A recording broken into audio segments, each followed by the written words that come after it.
அல்ஹம்துலில்லாஹ் வஸ்ஸலாத்து வஸ்ஸலாமு அலா ரசூலில்லாஹ் அம்மா பஅது.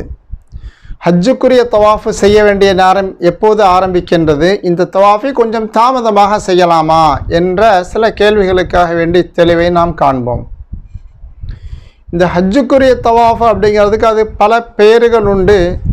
ஹஜ்ஜுனுடைய தவாஃபு, தவாஃபு இஃபாலா, தவாஃபுல் ருக்குன், தவாஃபுல் ஃபரல் என்பதெல்லாம் பல பெயர்கள் உண்டு. இந்த தவாஃபுங்கிறது கட்டாயமான ஒன்று. எப்படி அரஃபாவில் தங்கிறது கட்டாயமோ அந்த மாதிரி இது ஹஜ்ஜினுடைய தவாஃபுங்கிறது கட்டாயமான ஒன்று. இது எக்காரணம் வைத்தாலும் இதனை தவறி விடுவதற்கு நமக்கு அறவே அனுமதி கிடையாது என்பதை நம்ம பார்ப்போம். ஹஜ்ஜுனுக்கு வந்த உடனே ஒரு தவாஃப் செய்வாங்க, அது தவாஃப குதுமுன்னு பேர். நம்ம ஊருக்கு நாட்டுக்கு திரும்பும்போது ஒரு தவாஃப் செய்வாங்க, தவாஃப விதா. இதெல்லாம் செய்யணும். செய்ய தவறி போயிடுச்சுன்னா அதுக்கு மாற்று பரிகாரம் உண்டு. ஆனால் ஹஜ்ஜுக்குரிய தவாஃபு தவறி போனதுக்கு எந்த பரிகாரமும் கிடையாது. நாம் செஞ்சால் தான் அது ஹஜ்ஜு செய்ததாகவே கணக்கில் வரும். அதை செய்ய தவறிவிட்டால் நம்மளுடைய ஹஜ்ஜு செய்ததாகவே கணக்கில் வராது என்பதை நாம் உணர வேண்டும்.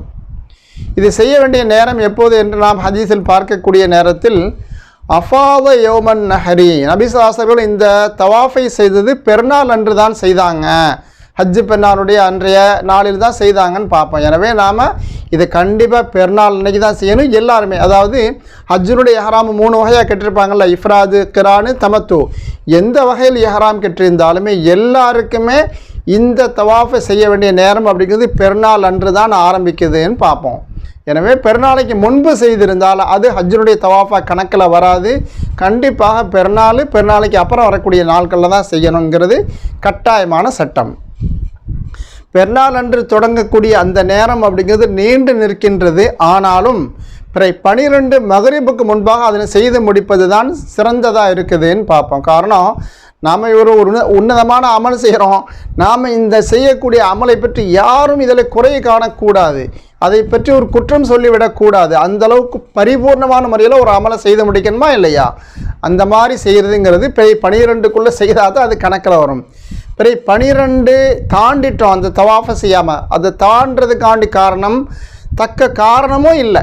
உதாரணமாட்டு ஒருத்தவங்க உடம்பு சரியில்லாமல் இருக்குது அல்லது மாதவிடாக இருந்தாங்க, இவங்க பிறை 12 மகரிபுக்கு அப்புறம் கூட செய்வதற்கு அனுமதி உண்டு.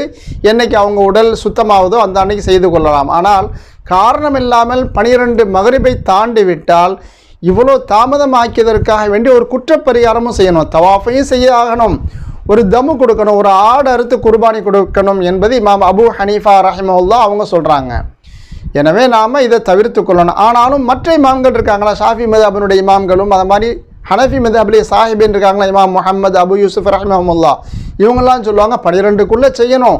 அதை விட தாமதமானால் அதுக்கு பரிகாரம்லாம் செய்ய தேவையில்லை, தவாஃபு கூடிக்கிறோம் என்பதாக சொல்லுவாங்க. ஆனாலும் யாரும் குற்றம் சொல்லாத அளவுக்கு பூர்ணமான முறையில் செய்யணுங்கிறதுக்கான நம்ம பிறை 12 மகரிபுக்கு முன்பாகவே செய்து முடிப்பது தான் சிறந்ததுன்னு பார்ப்போம்.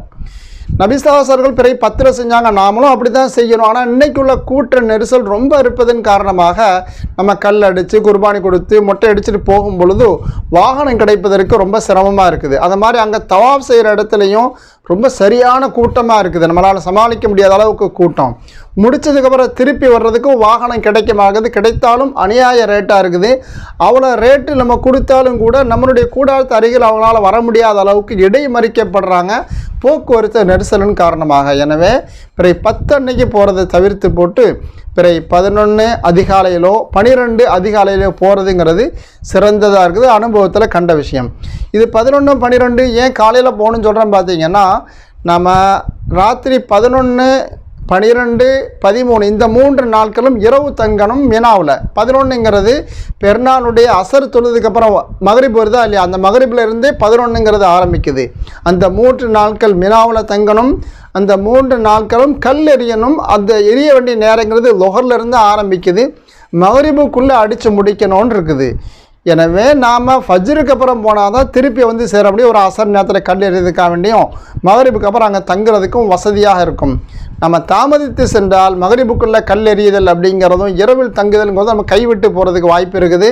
எனவே அங்கே போய் இன்னொரு சட்ட சிக்கல் சந்திக்க வேண்டிய சூழல் ஏற்படும். எனவே பிறை 10 போகிறத நம்ம வந்து தவிர்த்து கொண்டு பிறை 11 அதிகாலையிலேயோ 12 அதிகாலையிலேயோ போகிறதுங்கிறது நல்லது. 12 மகரிப் முன்பாக செய்து முடிப்பது தான் சிறந்ததாக இருக்குதுன்னு பார்ப்போம். சுருக்கத்தில் எல்லாருமே இந்த ஹஜ்ஜுனுடைய தவாஃபை செய்தாகணும். அது பெருநாள் அன்று தான் அதனுடைய நேரம் ஆரம்பிக்குது. 12க்குள்ளே அடித்து தவாஃப் செய்து முடிக்கணும் அப்படிங்கிறது ஒரு சிறந்ததாக இருக்குது.